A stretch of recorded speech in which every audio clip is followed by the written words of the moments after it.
All right, guys, today we're doing a review. We'll call it a part 1 and a part 2 on this IMG 410 Complete AR upper receiver, complete as in it comes with the bolt carrier group as well. Now, right out of the box, this thing's got some dings and some paint missing. I'm not really too impressed. You can see this thing only gets 1 star. So far, I can see why. It doesn't look like it's really good quality craftsmanship. The charging handle, the one on the left, is the one that came with this upper receiver. It is huge. It is atrocious. You would have to have gorilla hands to use it. I could not charge this gun when I first got it. Part of the reason is this pin is so oversized, it was digging into the receiver. Also, I would point out on the one on the left, that's charging handle piece, the latch is huge. It didn't work. I had to use my own and grind it down right here to make it work. That's a mil-spec one. So long story short, right out of the box, I had to basically ditch their charging handle. That thing sucks. It did not work.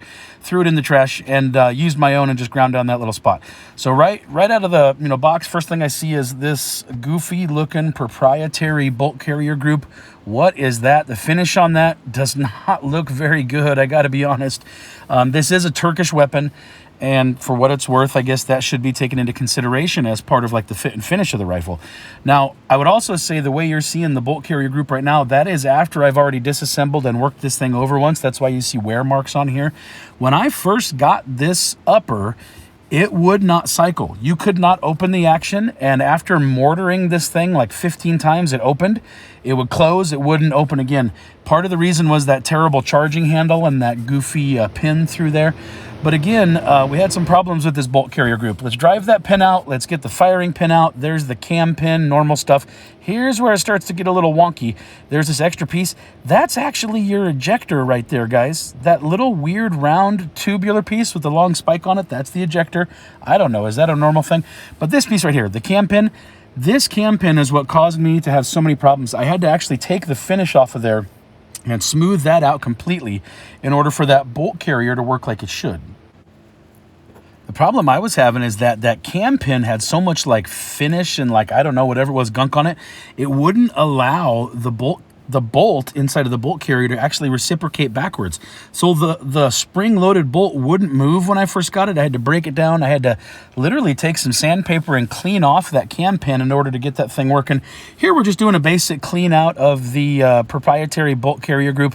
I gotta be honest with you, I don't know if this is normal for a shotgun style like rifle, like an AR style shotgun, but anyway, there's the ejector. We just put it in. You can see it matches up to that hole on this bolt. Kind of fit them both in there.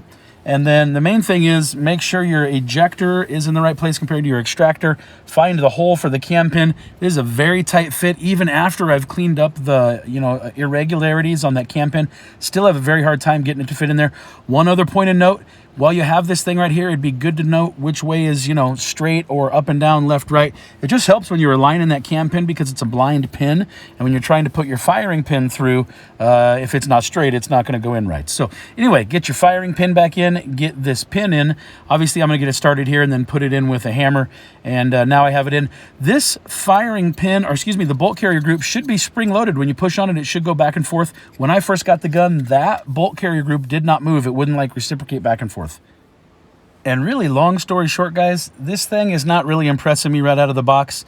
It was about $300, but you would expect it to function a little bit right out of the box. I've had to make some modifications. I've had to change the charging handle.